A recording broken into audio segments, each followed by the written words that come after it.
in the book of Psalm 11. Psalm 11.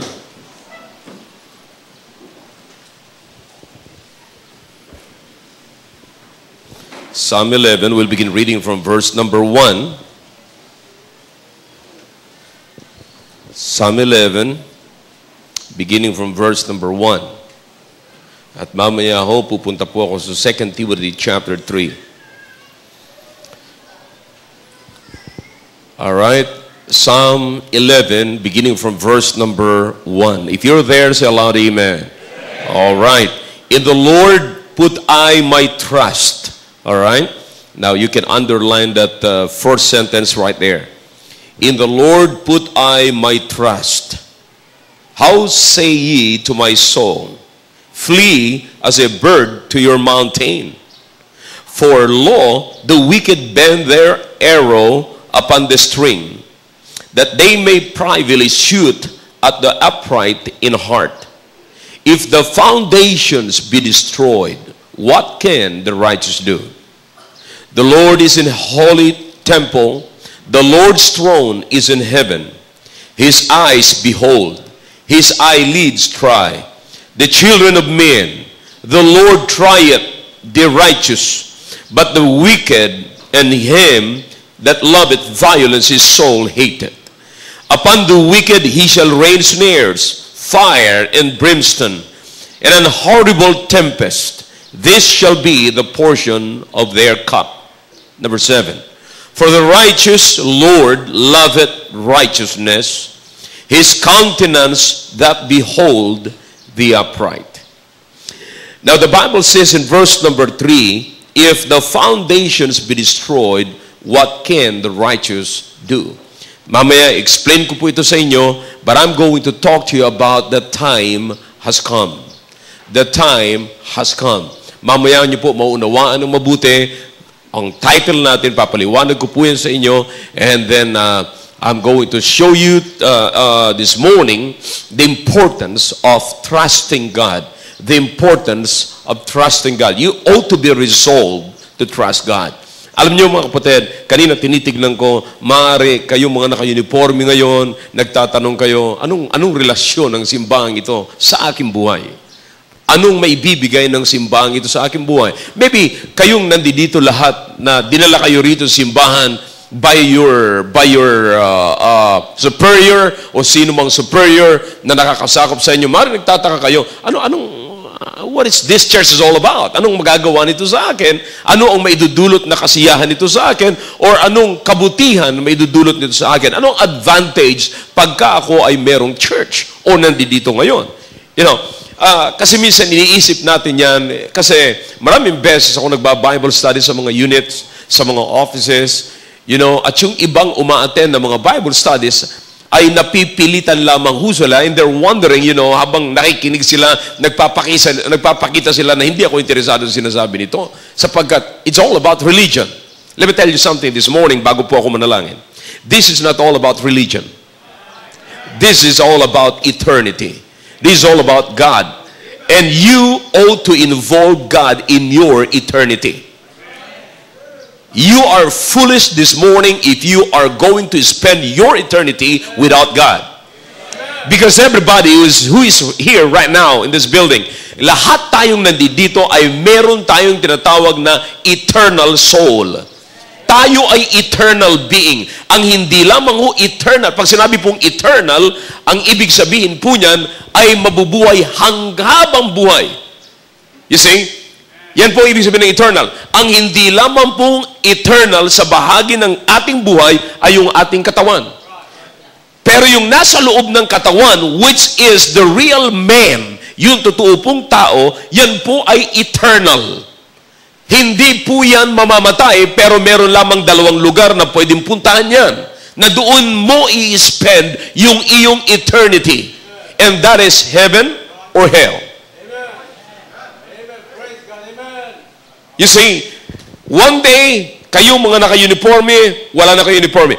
Si Brother Roland, isang general ngayon. Kanina nakita ko si Brother Alex, General Monteagudo, nandito.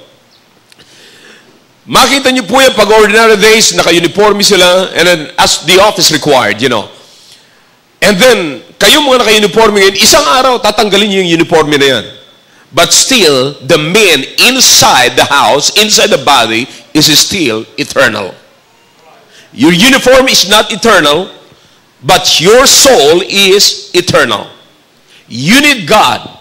Yung uniforme natin, yung puruntong natin, lahat ng nilalagay natin sa balikat, sa dibdib, lahat ng promotions natin, lahat ng nai-enjoy natin dito sa lupa, hindi yan, wala yung pakialam sa eternity natin. It is only between you and God when it comes to eternity. See? Pinapaliwanag ko po ito sa inyo mabuti because ayaw ko na nandito na kayo sa loob ng building na ito, mauupo kayo at nagwa-wonder kayo kung bakit kayo nandito so that hindi nyo papansinin ang mensahe sa umagang ito. This will help you, and once this thing here help you, you can also help our country. That's the reason why you're here. Kaya nga, walang sundalo na nagsuko ng buhay para sa bansa ang hindi ho interesado rito. Sapagkat ito ho ang builder, our God. The God of this book right here is the builder of this country. You should not forget that. That's why you should consider that. See, hindi ho tayo rito pumasok para lamang sa reliyon in the name of religion. No way. No way. Let me tell you something. If the Baptist Church cannot give you anything from this here, then religion, Baptist religion, is nothing as much as other religion. See? Walang kwenta ang Baptist religion kung walang maibibigay sa inyo mula sa salita ng Diyos. Now, let me tell you something, that Baptist Church, this Baptist Church here, ang pinaka-main thing po namin dito, walang iba kundi ang Panginoong Kristo. Siya ho ang laman ng lahat ng aming katuruan. So ngayon, pag-uusapan po natin, the time has come. Ano po yung time has come? Explain ko po yan sa inyo mamaya pagkatapos ko po manalangin. Let's bow our heads, please. Dakilang Diyos, salamat po sa mga talata na binasa po namin. Dalangin ko po sa umagang ito na bigyan niyo po ng malawak na pangunawa ang bawat isa, na maunawaan po nila ang bawat salita niyong mahayag. Gamitin niyo lamang po ako, Panginoon. This is not my message, this is your message for your people and to our first-time visitors. Now I beg you, O God, to please speak to the hearts. Kailangan po, ipakita niyo po, Panginoon, na kailangan po namin ang mga bagay nito. Kung si David po na naging hari, naging presidente ng isang bansa, Panginoon, ay kinailangan niya po ito at in-honor niyo po ang inyong salita. Therefore, ang aming bansa, ang tanging pag-asa lamang namin ay isang hari, isang presidente at mga mamamayan na kumikilala at nag-honor po ng inyong salita. Pagpalain niyo po, Panginoon, ang bawat isa. And I promise you, lahat po ito ay para sa inyong kasiyahan, para sa inyong honor, Panginoon. Wala po kaming itataas dito, maliban po sa inyo. Gamitin niyo po ako ngayon sa pangalan po ni Jesus. Amen. All right, thank you. You may be seated. All right. Hanggat maaari, please listen carefully dito. Dito lamang po tayo nakatingin. Dito po nakafocus ang attention natin because this is the main thing. Nakita po natin kanina yung mga presentations. I mean, those are good, no? Magaganda po yun, and maaring nakita nyo ang church na ito, mula sa mga bata hanggang sa matanda, ay meron kaming programa. But that's not the main thing. The main thing is the preaching of the Word of God. If you miss this, then you miss the church. Na-miss niyo po yung church ngayong umaga. Alright? Now, ang sabi po ng Biblia sa verse number 3, na binasa po natin sa book of Psalm, in chapter 11, the 11th Psalm of David, in verse number 3, if the foundations be destroyed, what can the righteous do? Now, we should understand, ang sabi ng Biblia, ito pong talata na ito, mga kapatid, ang unang titignan po natin dito is the background ng text na kung tawagin po natin ay context. Alright? Now, listen carefully, everybody, look at this way. Now, ito po'y panahon na si David po ay hinahunting po siya ni Haring Saul sapagkat siya po ay na-provoke, siya po ay nagkaroon ng takot na baka mapaltan kaagad siya ni David because the people are shouting for David. They are for David, you know. At nagkakaroon ng pabor si David mula sa mga tao. And hindi ho nagustuhan ni Saul ito, ni Haring Saul. At siya po ay hari noong araw. So hindi niya po nagustuhan. And then sabi po ng Biblia, meron si David na mga kaibigan, probably hindi totoong kaibigan or mga kaibigan na ibang klase ang kanilang iniisip o pagmamalasakit. But the thing here is this. These are not the words of David. Ito po ay recollection lamang. Nare-recall ni David yung sinasabi po ng kanyang mga kaibigan o nagmamalasakit kuno sa kanya. And then ano po yan? Tingnan niyo po yung verse number 1. Ito po yung naalala ni David. Na ang sabi po ni David sa verse number 1, in the Lord put I my trust. Alright? Everybody look at this way. Everybody look at this way. So notice what the Bible says here. Notice what David said here. In the Lord put I my trust. Now, si David, ipinapakita niya po na siya po ay resolved, siya po ay determined to put his trust to God. You see, ang pinapakita po dito mga kapatid ni David ay yung kanyang confidence, yung kanyang puso na fix po para sa Panginoon. Nagtitiwala siya sa Panginoon. Kaya ang sabi niya sa kanyang mga kaaway, sa kanyang mga nagmamalasakit na mga kaibigan, ang sabi niya, well, in the Lord put I my trust. Then how say ye to my soul, flee as a bird to your mountain? Huh? For lo, the wicked bend their bow. They make ready their arrow upon the string, that they may privately shoot at the upright in heart. If the foundations be destroyed, what can the righteous do? Now think about this. It wasn't David na nagsasabi po ng ganito. Nire-recall lamang ni David kung ano sinabi nila. You see, ang sabi ng iba, well, if the foundation be destroyed, what can the righteous do? They knew that David was a righteous man. Alam nila at kilala nila na si David ho ay matinong tao, maayos po siyang tao. Alam ni Saul na si David maayos na tao, makadiyos na tao. Alam ng buong bayan na si David ay matinong tao, maayos po siya. Pero ngayon, ang question ngayon, the fact na ikaw ngayon ay hinahanap ni Saul. The fact na yung si Saul ay hinahunting ka together with his army. Marami sila, David. Now, let me ask you a question. David, can your being righteous save you? It seems to me that your righteousness cannot save you now. Ganun ang ibig, ganun ho ang tono ng kanyang mga kaibigan. Yung pagiging makadiyos mo, David, hindi ka kayang iligtas sa arrow, sa mga tao na nakahanda na, nakaumang na yung arrow sa iyo. Papatayin ka nila, David. Why don't you flee to your mountain? Magtago ka na. So David said, in God, God is my confidence. I am fixed. My heart is fixed. Nagtitiwala ako sa Diyos. Then bakit yung sinasabi ng ganyan? And then sabi ng Biblia, sabi ng kanyang mga kalaban, if the foundation, kung yung pundasyon, kung yung administrasyon na mismo ay hindi naniniwala sa Diyos, hindi naniniwala sa Bible, hindi naniniwala sa church, hindi naniniwala sa righteousness, hindi naniniwala sa iyong katuruan, hindi naniniwala sa ginagawa mong mabuti, David, can that save you? What will you do now? Can you follow me? What can you do now? You're a righteous man. But what can a righteous do if the foundation is destroyed?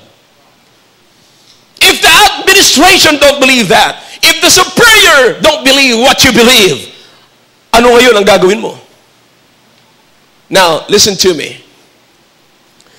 Napakarami po sa panahon ni David ang mga na-violate ni Saul dahilan lamang po sa inggit, dahilan lamang po sa na-provoke siya, dahilan lamang po sa ayaw niyang alisin yung kanyang kalagayan.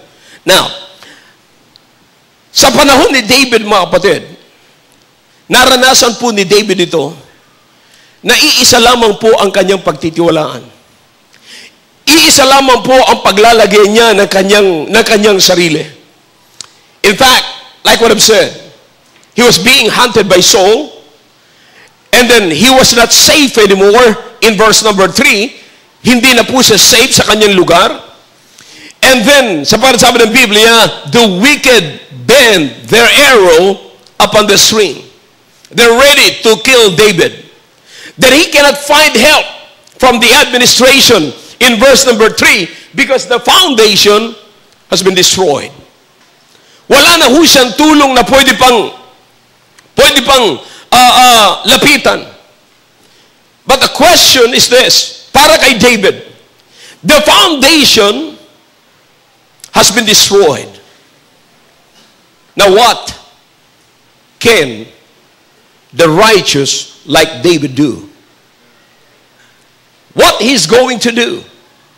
The time has come, and for David, para panindigan niya yung kanyang dati niyang ginagawa at para ma-prove niya ngayon kung magagawa niya pa ang dati niyang ginagawa nung siya ay hindi pa hinahunt ni Saul. Before, if you can remember, si Saul ho ay kaibigan ni David. In fact, malapit si David kay Saul. Napansin nyo na si David, pagka nalulungkot si Saul, siya po ay nilalaro tinutugtugan ni David. So, napaganda po yung kanilang relasyon. And so, David can explain to Saul about God. He can preach to Saul about God. He can tell Saul about everything about God, all the things of God. Pwede niya sabihin yan. But this time, na si Saul na ho ay hindi na naniniwala. Ibig sabihin, the foundation has been destroyed. Now, ano na ngayon ang gagawin ni David? The time has come. Iba na hong eksena ito, mga kapatid. Iba na ang pagkakataon ito. Hindi ito katulad ng pagkakataon na si David ay nakaupo sa tabi ni Saul at pagka nalulungkot si Saul, tutugtugan siya ni David at pag narinig ni Saul ang tugtog ni David, nag-iiba yung kanyang countenance, nag-iiba yung kanyang itsura.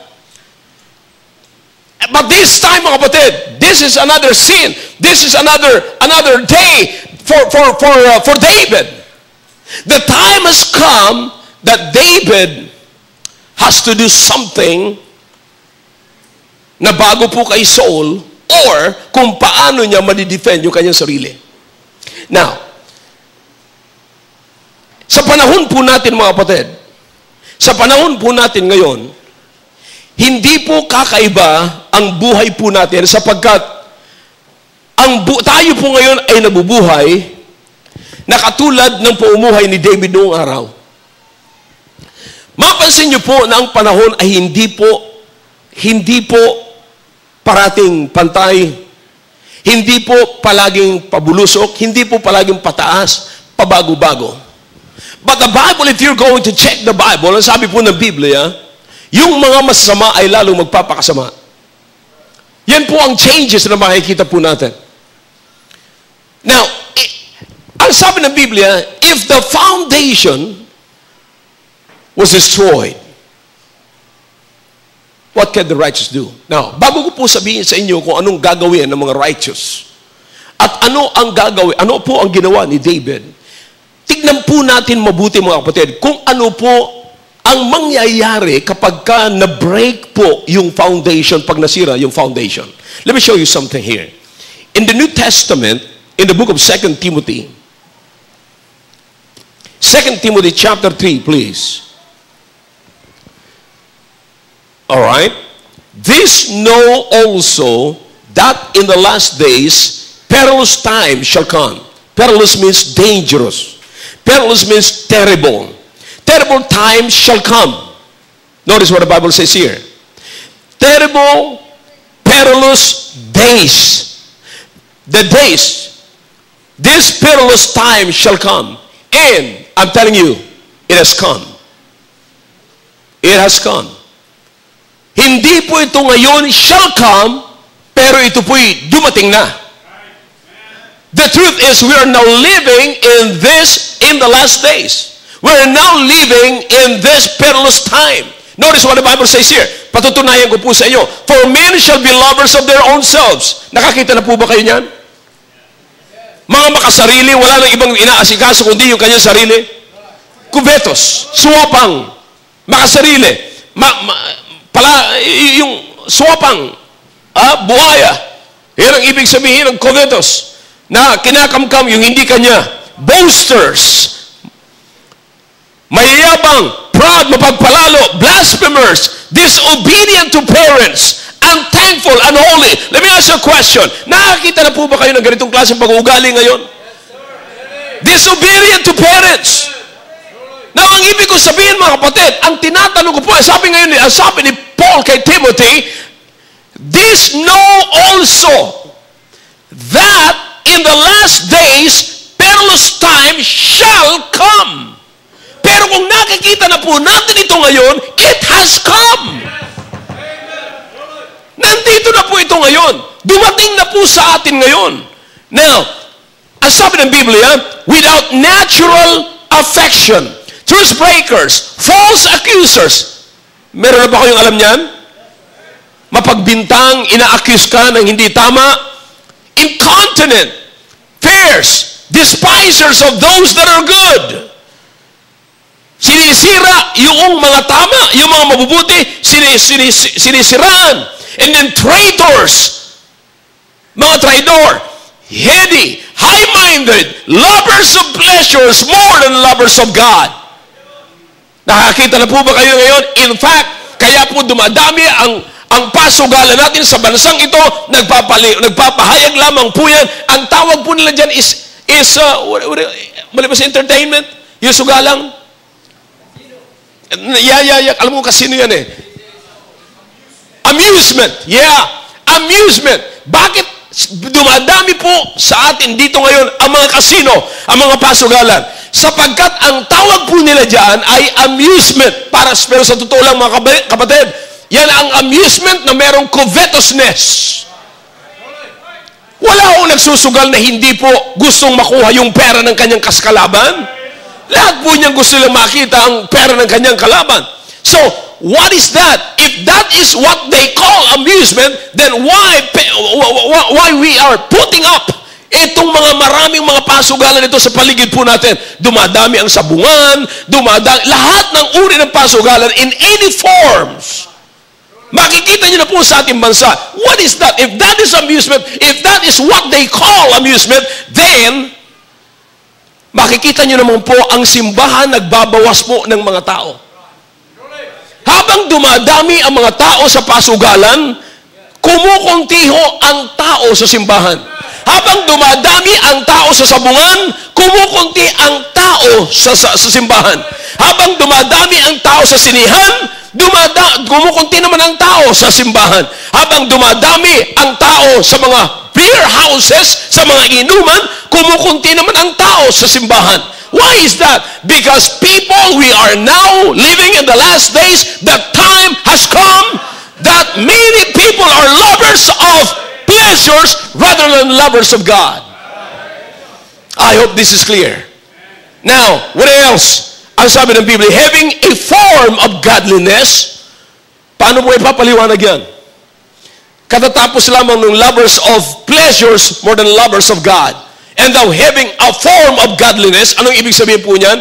Makikita mo naman ng mga tao na nagsisimba pag araw ng linggo. Pero pag Lunes, balik sa sabungan, balik sa sugalan, balik sa inuman, balik sa kanyang bisyo. Lovers of pleasures more than lovers. They have a form of godliness. Kunwari maka-Diyos. Kunyari nagsisimba. Kinabukasan, kurakot. And then, I hope you understand kung bakit nandito na kayo ngayon. I'm trying to tell you, I'm trying to put in your mind that God is above all.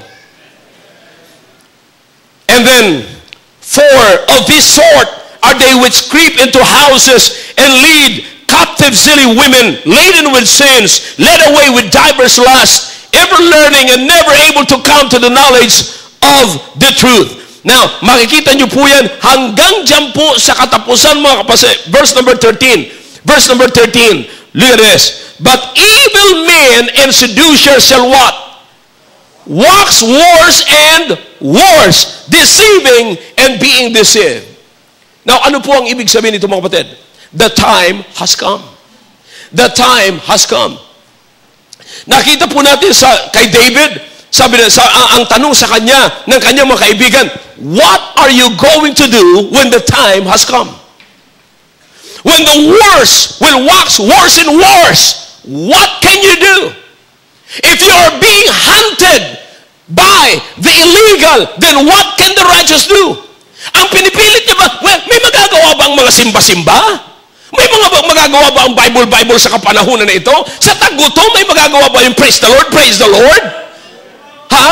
May magagawa ba yung Bible reading? May magagawa ba? Now listen to me. Bakit po nangyari po ang bagay na ito? You see, we are not this time, brethren, not to combat. We are not to fight what they are talking about. Hindi ngayon yung panahon na, well, anong magagawa ngayon ng righteousness sa panahon na ito? Now, tignan po natin ang ugat po nito kung bakit nangyari po ito. Ang sabi po, maliwanag sa Biblia, tignan niyo po yung tanong ng tao. What can the righteous do if the foundation was destroyed? If the foundation was destroyed, nasira yung pundasyon. Anong naging resulta na nasira yung pundasyon? Eto ngayon. Eto na ngayon ang nasira. Eto ngayon ang naging resulta, mga kapatid. Now, may magagawa ba ang pagiging righteous? May magagawa ba ang church? May magagawa ba yung pagtawag sa praise the Lord or praise the Lord, praise, oh Panginoon? May magagawa ba? Now, tingnan muna ho natin kung ano po ang nasira sa atin. Now, because this is Father's Day, let me tell you something, that the worst na nangyari po at nasira po na pundasyon sa atin is the foundation, is the biblical foundation of the home. Yan ho yung pundasyon. And yung iba, sa totoo lang mga kapatid, makinig po kayong mabuti, sapat yung iba sa inyo, binata pa lamang kayo, wala pa kayong kaalam-alam tungkol sa pagpapamilya, kaya ang pattern ng inyong pagpapamilya ay sa kung ano na ang nakikita nyo ngayon. Sa madaling sabi, pag ang nakita nyo ngayon, ang nangunguna sa bahay ay babae, yun na ang pattern ninyo. Bakit? Wala kayong alam sa pundasyon eh. Now understand carefully. Sapagkat matindi ang mangyayari sa buhay at sa society po natin pag hindi po natin naunawaan ang totoong pundasyon kung paano po itinatag ng Panginoon ng tahanan. Now, first of all, it is God who instituted marriage. Thus, God established the family. Kung ang Diyos ang nag-institute, kung ang Diyos ang bumuo at naglagay ng marriage, therefore, yung pagpapamilya, mga kapatid, ang nag-establish ng family ay ang Diyos. Maliwanag po yan. Hindi ho po pwedeng ma-establish ang pamilya natin na wala ho at hindi kasama ang Diyos. Bakit? Ang totoong pagpapamilya ay merong tinatawag na marriage. Pagtatagpo, pagsasama. At kung pag-aaralan niyo po sa Genesis chapter 2, ang pinagsama ng Panginoon, si Adam and Eve, isang lalaki at isang babae. Makinig po kayong mabuti, napakasimple po ito. Pero nakakapagtaka po ngayon, ang daming mga matatalino pero nagiging tanga. Alam niyo kung bakit? Sa Bible ho, ang totoong marriage na galing sa Diyos.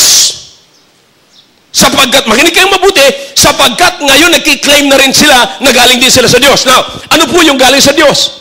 Ang sabi po sa Genesis chapter 2, isang babae at isang lalaki.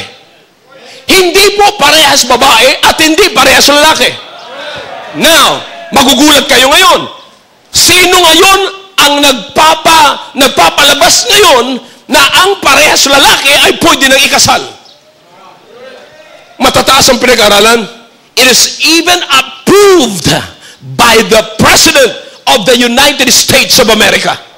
Magaling mag-English, malaking bansa, more than 50 sa ngayon na United na States na. Pero, tanga. Naiintindihan nyo? And let me tell you something, nagpapasalamat ako sa ating presidente na hindi ang sabi niya, walang lugar dito ang same-sex marriage. Praise the Lord for that.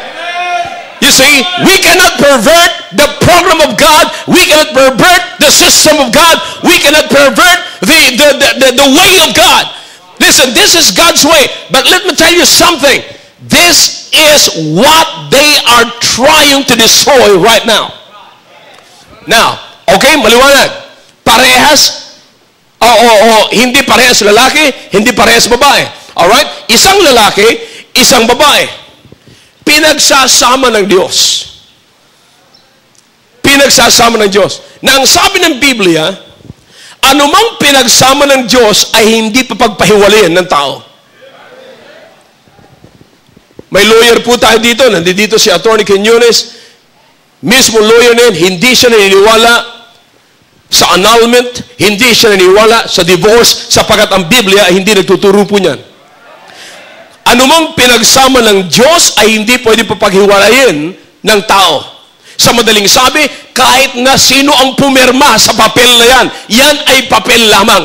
Let me tell you something, hindi mo pwedeng signaturan yung konsensya mo. Makinig kayo mabuti. Kayo mga lalaki rin ako, makinig kayo mabuti. Marami tayong mga ginagawang excuses. Akalain nyo, eto maraming beses ko na to binibiro dito. Nagbibiro ako dito maraming beses. Pagkatapos magkaroon ng 4 na anak, saka sila mag-uusap, kakausapin ng lalaki yung babae, na-realize ko ngayon, hindi pala tayo compatible. Pagkatapos ng 4 na anak, pagkatapos na mawala yung kabataan ng kanyang asawa, kung sa Tagalog, lusyang. Pagkatapos malusyang yung kanyang asawa, sasabihin niya, hindi tayo compatible. Bakit? Kasi yung lalaki na-expose sa opisina niya na maraming babae. By the way, yan ang sinasabi ko sa inyo, yan ang dahilan kung bakit yung mga asawang babae ay dapat hindi pagtrabahuhin. Bakit? Pagtatrabahuhin niyo yung mga asawa niyo sa labas, sa mga opisina, na-expose sa maraming lalaki. And then makakarinig na, mabuti si ganito, ganyan pala siya, ganyan. Abay, maya-maya, mapapansin mo na lamang yan, humahanga na yan sa ibang lalaki. Kung paanong nangyayari yung mga lalaki humahanga sa ibang babae pag nandun sa opisina niya, hindi ba delikado yung misis niyo humanga rin? O hindi ko kayo tinatakot ngayon, but it is possible. It is possible. Now, listen to me. Sa akin lang, sa mga lalaki, kinakausap ko kayo yan, lalo kayong mga tatay. Saka kayo gagawa ng desisyon na, hindi ko pala, alam mo, nung nagsama tayo, hindi pala kita mahal na mahal eh. Mahal kita pero hindi kita mahal na mahal. Kaya dumating na yung pagkakataon na kinakailangan na tayo maghiwalay. Alam niyo kung ano-anong kasinungalingan na sinasabi niyo sa misis ninyo para lamang ma-justify niyo ang paghihiwalay ninyo. Listen to me. Lahat ng bagay kaya niyong sabihin sa misis ninyo, pero alam mo ang dahilan, another woman. Yan ang dahilan kung bakit nagsasalita ka na hindi maganda sa iyong asawang babae, sapagkat ang dahilan mo ay isang babae. Ngayon mo sasabihin, na-realize ko, talagang hindi pala kita mahal. Na-realize ko, hindi pala tayo compatible. Pagkatapos ng 4 na anak, paano nangyari? Nagkaroon ka ng 4 na anak na hindi kayo compatible? Do you understand what I'm saying? What I'm trying to tell you now is this. That you can use papers of separation and you can sign, the lawyer can sign, lahat na nang gusto mo mag-sign, magsasign dyan. But listen, who can sign in your conscience? You know in the first place that it is God who established your family. It is God who gave you that lady, who gave you that woman. It is God who gave you that man. And who can sign the conscience? Paul said, for conscience sake, be careful. Alam niyo kayo mga lalaki may hilig. Maghanap na lang kaya kayo. Pumunta kayo ng Ilocos. Maraming baka doon.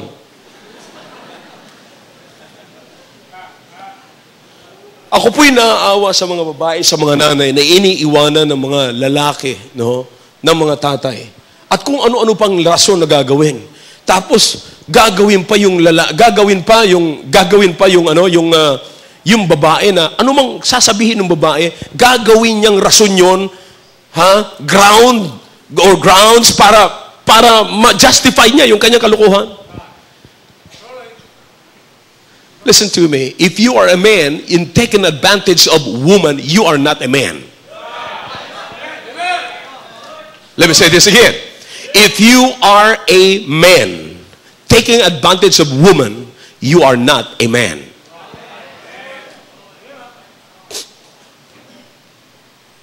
And so what happened here? Ano ho ang nawala? All right? Now, this is very important. Pagkatapos mo mag-asawa, all right, in-institute ng Panginoon, in-establish ng Panginoon yung family. All right? Mag-asawa na kayo ngayon. Of course, magkakaanak kayo ngayon. Walang mag-asawa na hindi nangarap at nagkagusto magkaanak. All right?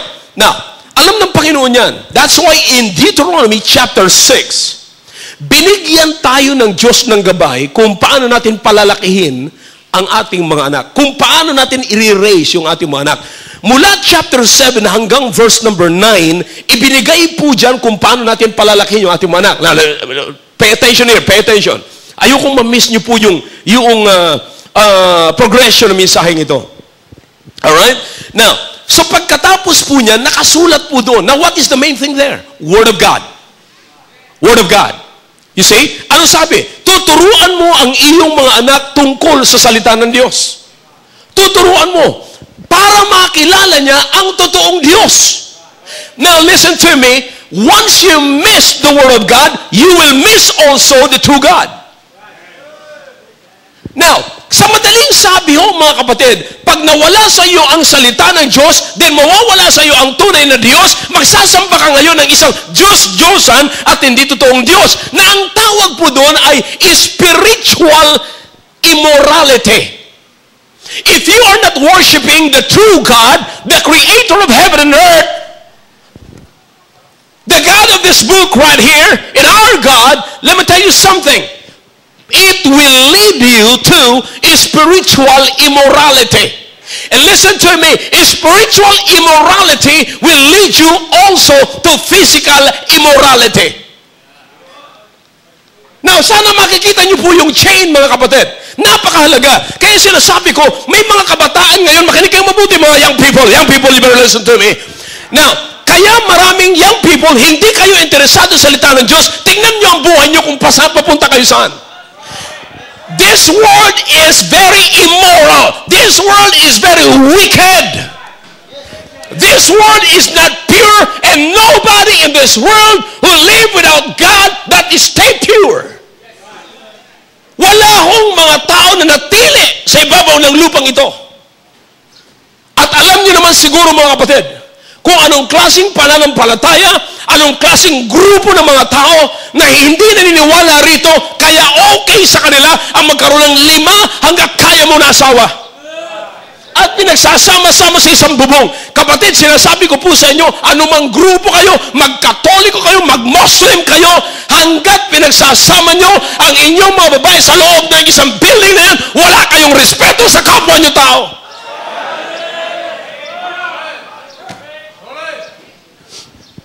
I hope you understand. Walang respeto sa kapwa niyo tao. That is not God. I mean, I don't care kung anong klaseng grupo ng pananampalataya meron kayo. But ang sinasabi ko, pag humiwalay ka rito, mawawalan ka ng totoong Diyos. Hindi mo makikita ang totoong Diyos. At pagka naligaw ka ng totoong Diyos, ipapaliwanag sa iyo ang isang Diyos na nag-aalaw ng divorce, Diyos na nag-aalaw ng annulment, Diyos na nag-aalaw ng pwede kang mag-asawa ng 5. What is that? Kawalan ng respeto sa sarili, kawalan ng respeto sa kapwa mo. Sapagkat hindi mo na nirespeto ang Diyos. Now, what is that, brethren? Nawala kasi yung foundation. Ano yung foundation? Mag-asawa, lalaki at babae, pinagsama ng Diyos. Hindi pwedeng mag-annul, hindi pwedeng papaghiwalayin ng papeles, hindi pwedeng papaghiwalayin ng sinumang tao. Kahit na sino ang pumirma dyan. Alright? Silang dapat magsama, kaya sabi ng Biblia, magsasama kayo sa hirap at ginhawa. Ang hirap naman, pastor, hindi ko kayang buhayan na, bakit ka nag-asawa? Ang hirap naman magtrabaho, yan ang sabi sa lalaki, mula sa iyong pawis, kukunin mo ang iyong kakainin. Pero gusto nyo, kumain ng kumain kahit walang pawis. And then, sabi ng Biblia, sa babae, sa panganganak, maghihirap ka. Pero ngayon, ginagawa natin lahat ng paraan para hindi maghirap yung asawa natin sa panganganak. Pero yung lalaki na ngayon ang naghihirap pag nanganganak yung kanyang asawang babae. Sound strange? Pastor, paano yun? Paano yun? Ay, dinagahanap ka kasi ng yung labor na hindi masakit. Kung hindi masakit ang labor mo, hindi na labor yun. Kung hindi na yun, kapatid, masakit, anong ibig sabihin nun? Mas mahal ang bayad mo. At kung mas mahal ang bayad, sino maghahanap ng pambayad? Lalaki. Kaya sino ngayon naghihirap pag nanganganak ang asawang babae na ayaw maghirap? Lalaki. Maliwanag na? Thank you. That is reality.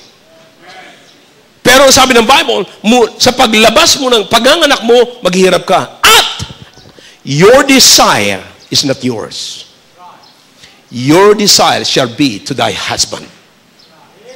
And you will submit to his desire. Ibig sabihin, hindi na ikaw ang masusunod ngayon, may asawa ka na. Hindi na yung, bili mo naman ako ng blackberry, o blueberry, o redberry, or iPhone, or bili mo ko ng iPad, lahat ng mga i. Alam niyo kung bakit? Puro I ngayon. Ganyan din ang sabi ni Satanas, I will go to my throne of the Father. I will sit and I will be like God. Puro I. Di ba? Kaya no wonder yung babae, puro I. Pastor, akala mo sa akin para sa taras. Hindi, ikaw naman sabi niyan. But anyway, and look at that. Hindi na ganon. Bakit? Sabi ng Biblia, your desire shall be to thy husband. Ibig sabihin, ang asawa mo na ngayon ang magpapalakad sa iyo. Alright? Tandaan nyo ito, mag-aasawa kayo. Mag-aasawa kayo. Baka ang nakita nyo, Pastor, yung nakita ko kay Sir, hindi naman ganyan eh. Binabatukan nga si Sir eh. Sabi niya, matindi si Sir sa combat. Anong combat? Kung batok-batukan ng misis niya, matindi.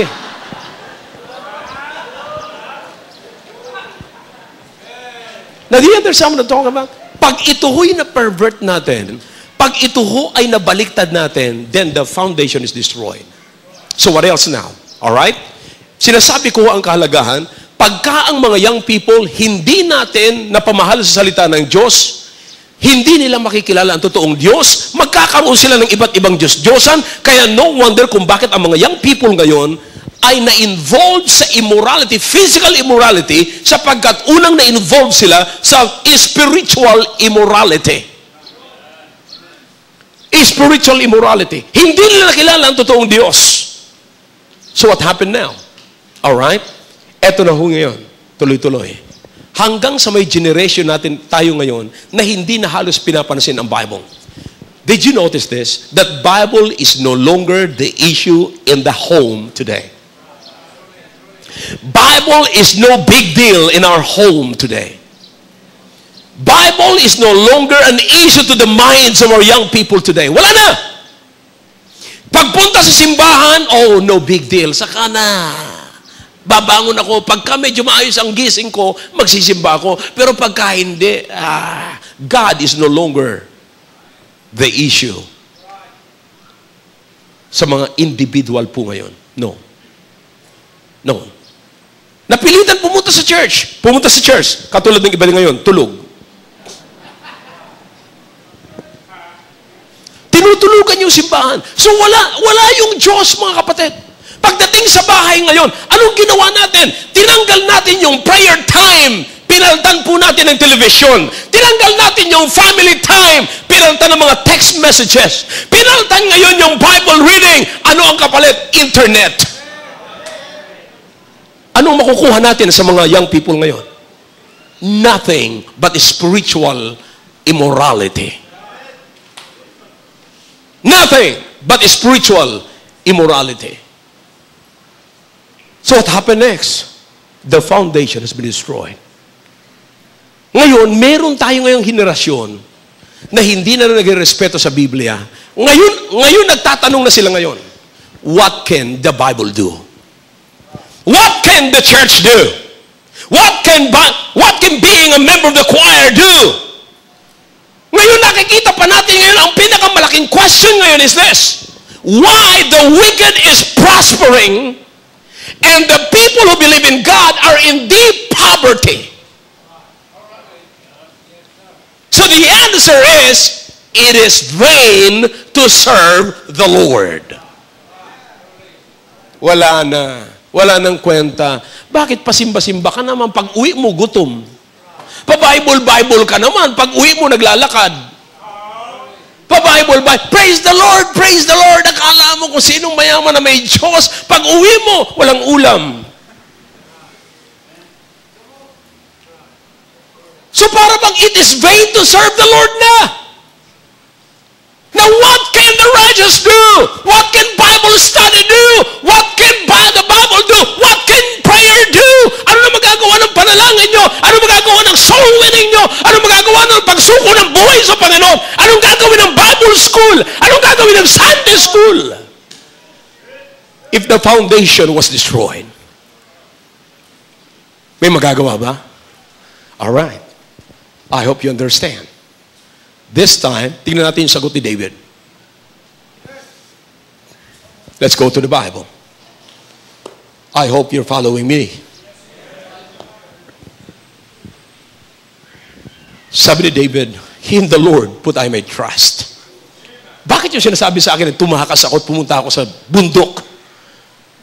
Kahit na yung kanilang mga arrow, yung kanilang mga pana ay nakaumang na sa akin at papatayin na nila ako. Ngayon, meron yung administration hindi na naniniwala sa sinasabi ko at parang walang baliwala na yung ginawa kong kabutihan. Anong magagawa ngayon ng isang righteous? Anong magagawa ngayon ng Bible? Anong magagawa ngayon ng aking Diyos? Alright, look in verse number 4. You've got to be resolved. Let me tell you something. Everyone look this way.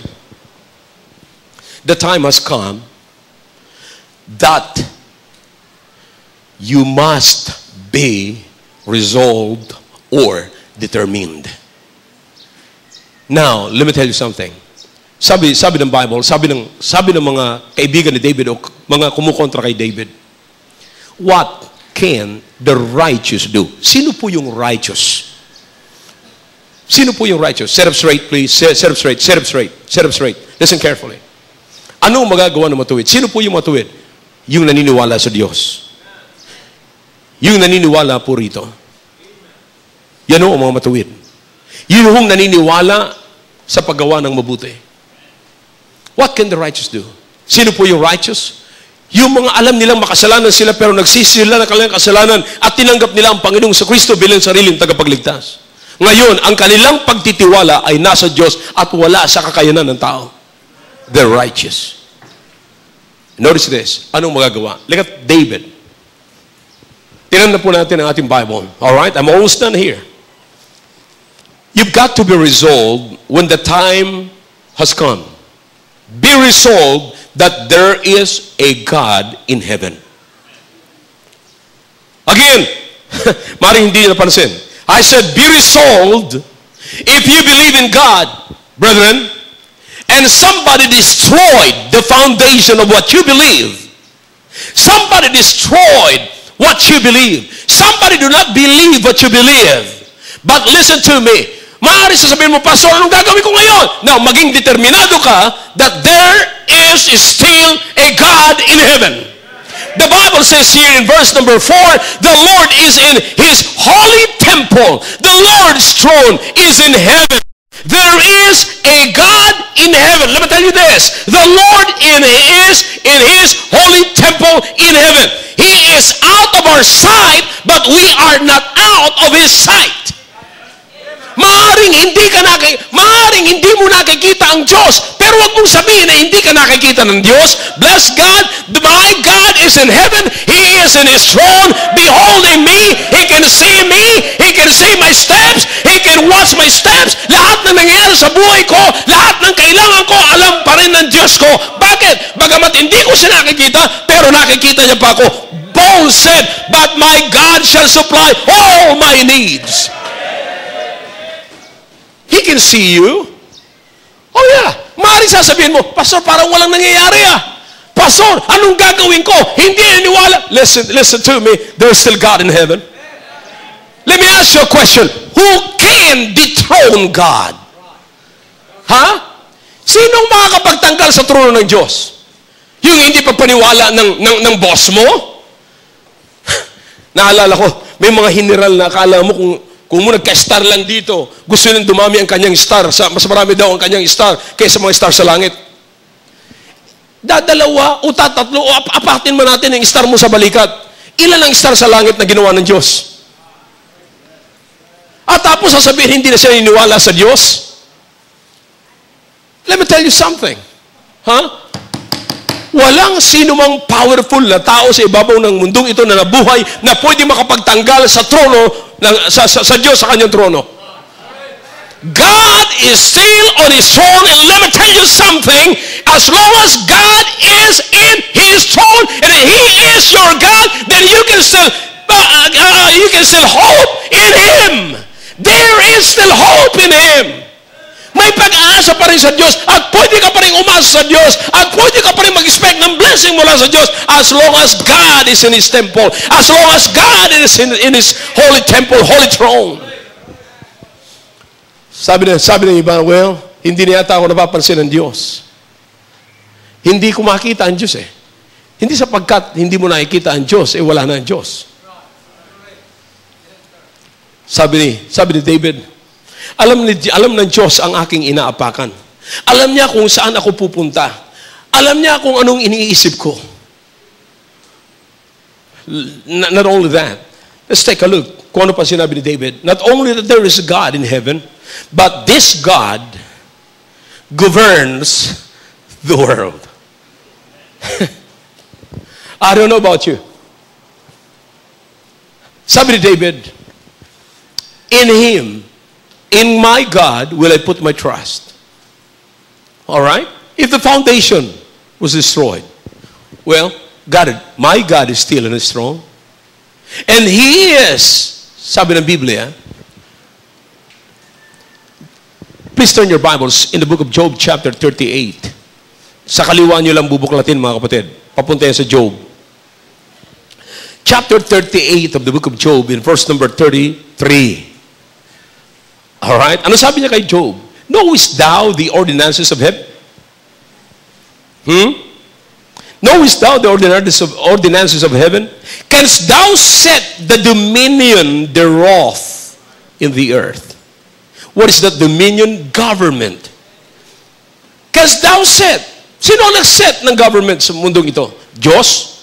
Therefore, there is a God in heaven that governs the world.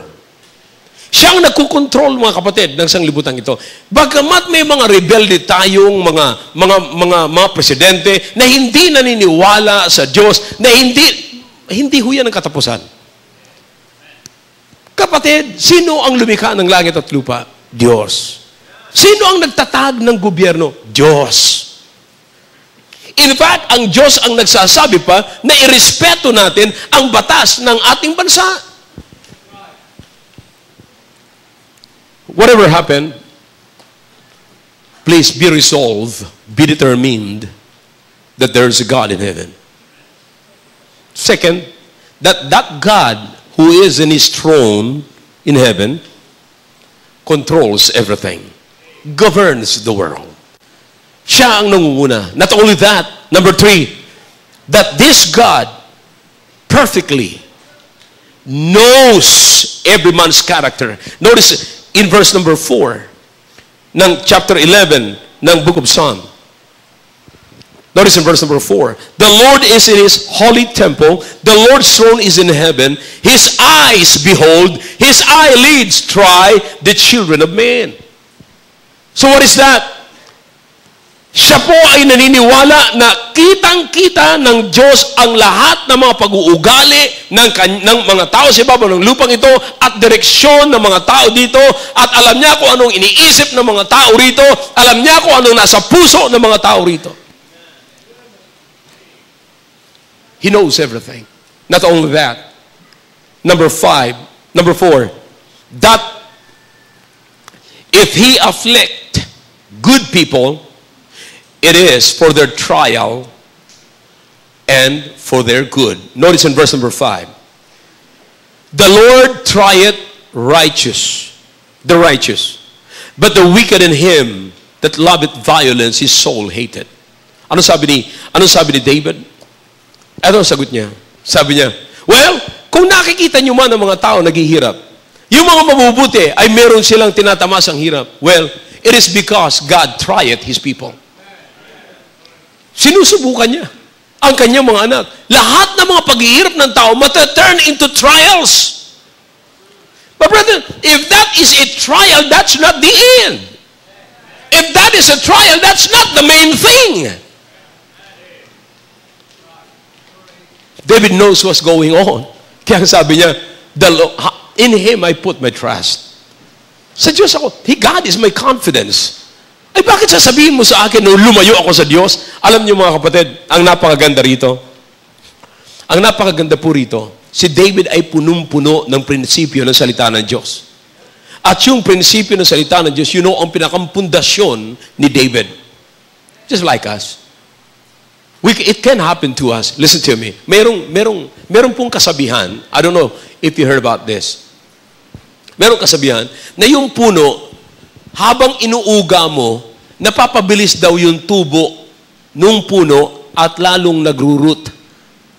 Habang sinishake mo yung puno, habang inuuga mo, habang niyuyugyug mo yung puno, lalo daw gumaganda yung pag-uugat nun. Alam nyo, ganyan ang buhay ng Kristiyano. Habang niyuyugyug mo yung buhay ng Kristiyano, habang sinusubukan mo, lalo tayong napapalapit at yumayakap sa Diyos. That should be. It should be that way. It should be that way. Brother, hindi tayo natitinag. Hindi tayo dapat matakot. You know, ang sanglibutang ito ay pinipilit tayong kumbinsihin na hindi ka mabubuhay kung wala kang pera. Kaya nga marami mga pamilya ang nasisira, iniiwanan yung kanyang pamilya para maghanap buhay sa ibang bansa. Let me tell you something. Because pinaniniwala tayo ng sanglibutang ito na ang tanging pag-asa ng buhay ay pera.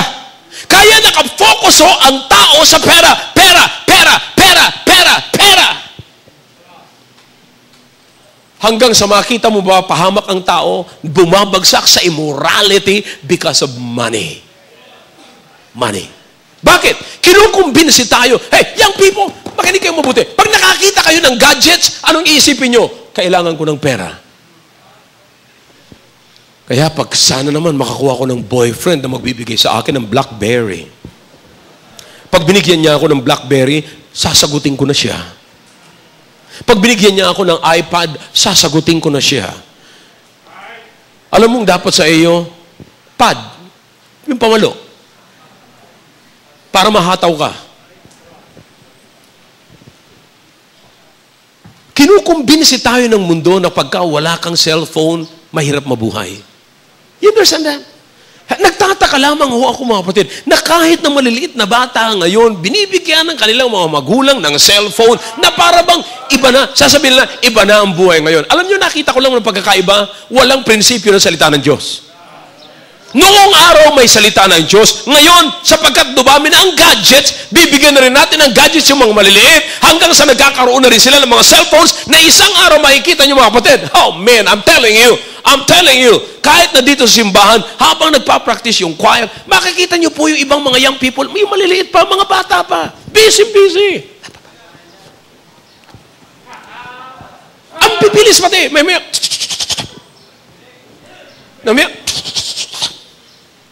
wala nang ka-fellowship. Pag tinanong mo, sino yung tinetext mo? Kaibigan ko po. Noong araw ang pagkakaibigan, hanggang sa nagkakakitaan lang kayo. Kung si Brother Rolly kaibigan ko, dito kami mag-fellowship habang magkaibigan, habang nakikitaan kami. Pero ngayon mga kapatid, hanggang sa tulugan,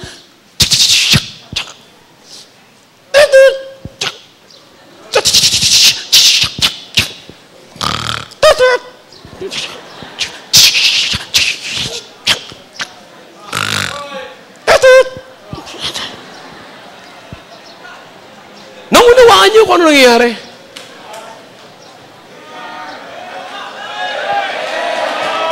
Ushers, please check.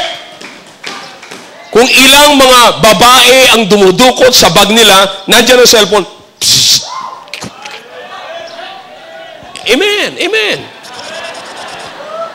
Amen, amen. Tama yung sinasabi ni Pastor.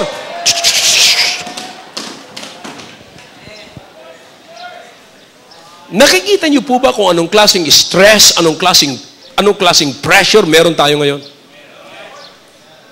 Pinukumbinsi ho tayo ng sanglibutan ito na hindi ka na pwedeng babae, hindi ka pwedeng lumakad sa kalsada, na hindi ka fashion ng sanglibutan ang suot mong damit.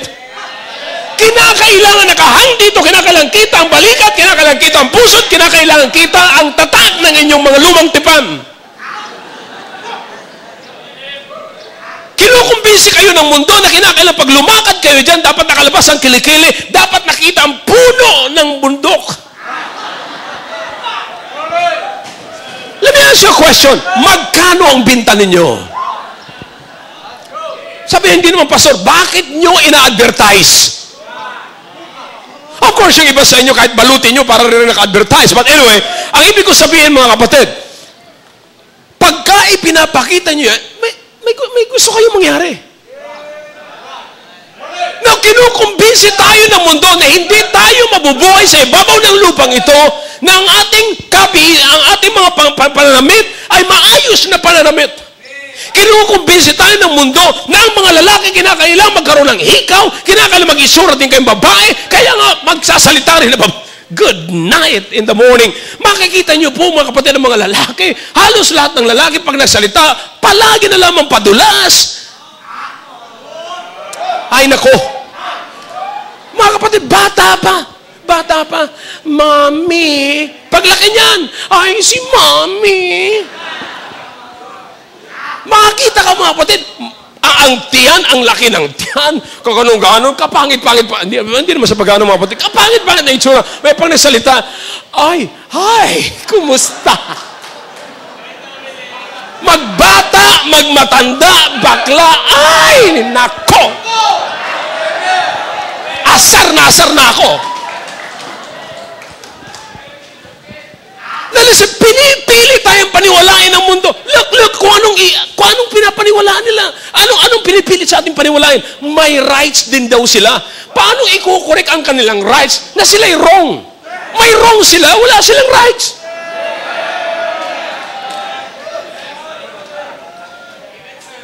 Paano mo ikukorek yun? Kapatid, pinipili tayong kumbinisihin ng mundo that is the way of life now. No way! We need to go back to this book right here because the God of heaven will never change. Listen, Jesus said, I will never change. I am yesterday, today, and forever. He is the Alpha and the Omega. Bless God for the Word of God. Bless God for the Bible. Bless God for the church. Bless God for the preacher. And lastly,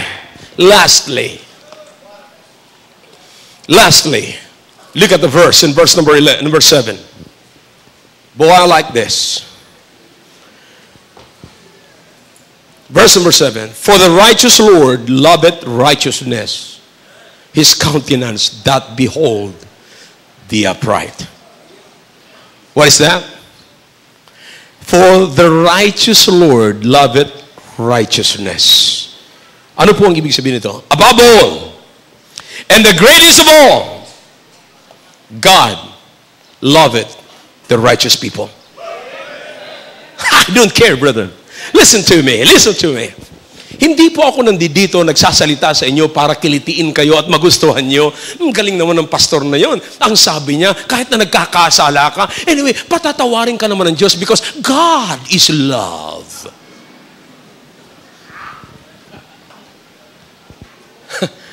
Iba yata ang napuntahan ninyo.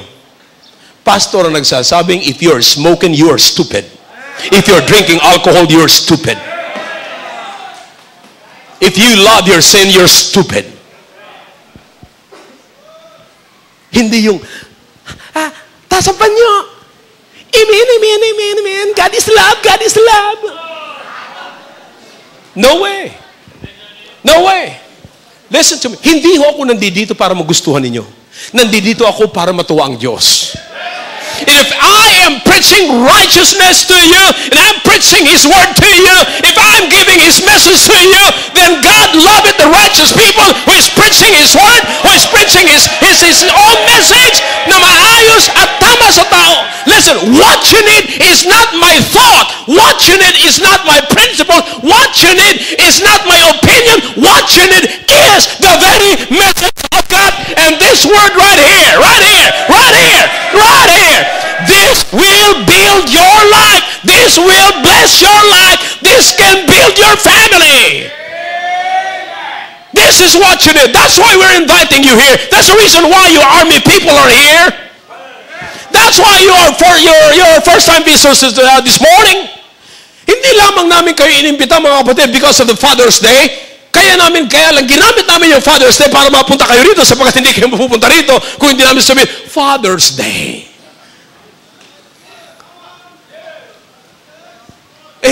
Pastor, niloko nyo pala kami. Hindi. Hindi namin kayo niloko. Binigay ba namin sa iyo yung kailangan nyo?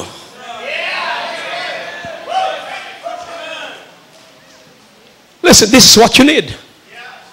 Hindi nyo kailangan na papasok kayo simbahan at kikilitiin kayo ng salita ng pare. Pagkatapos, kikilitiin nyo rin yung sarili nyo.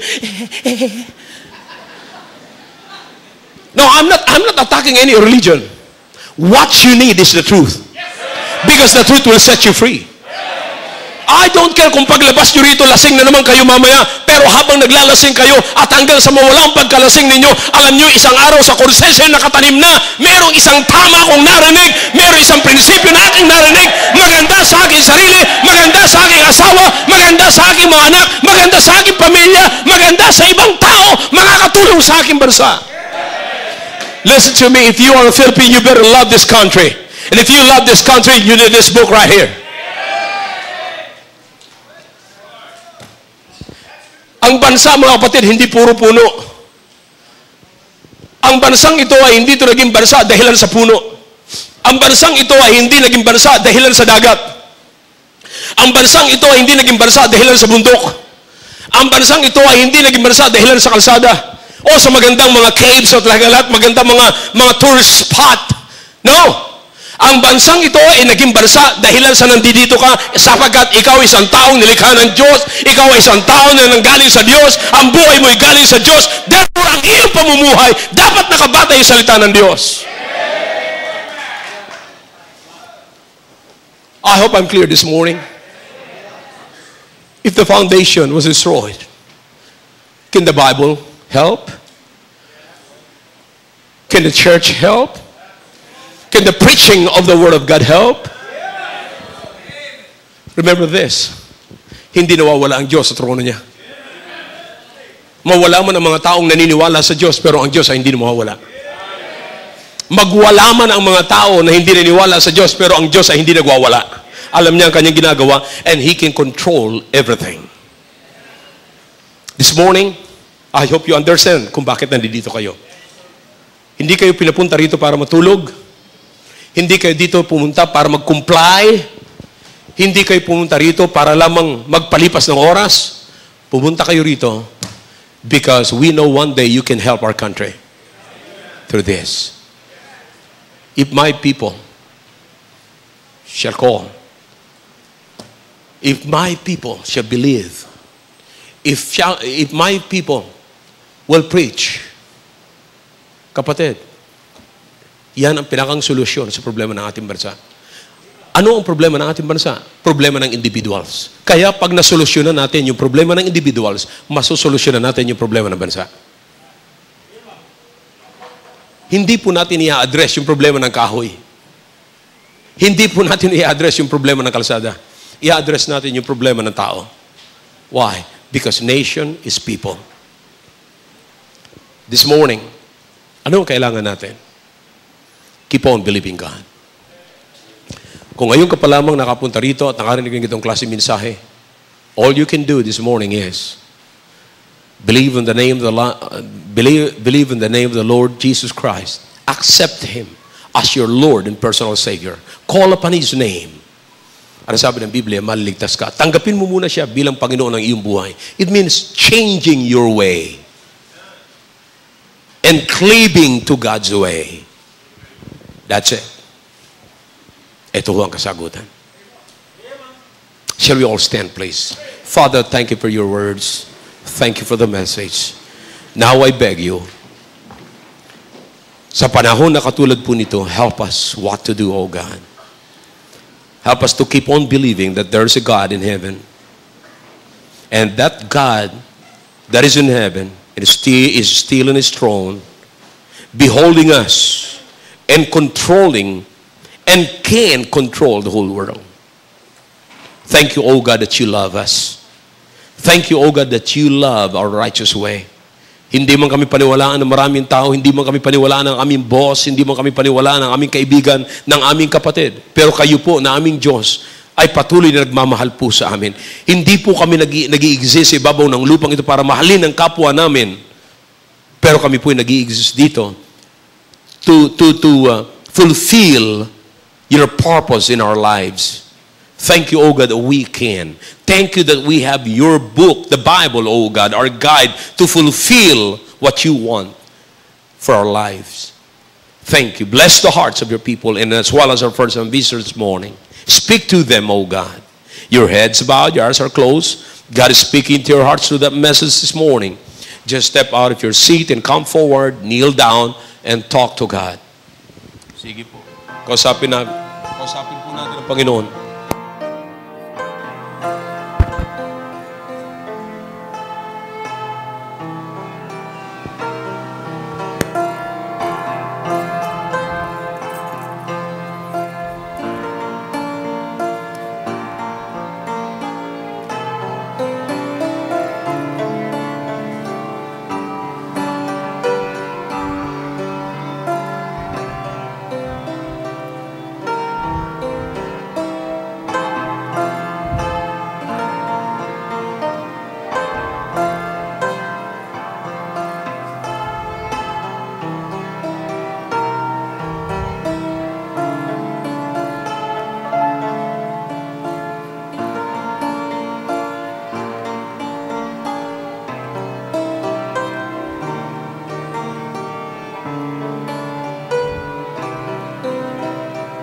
Father, once again, we thank you for the message.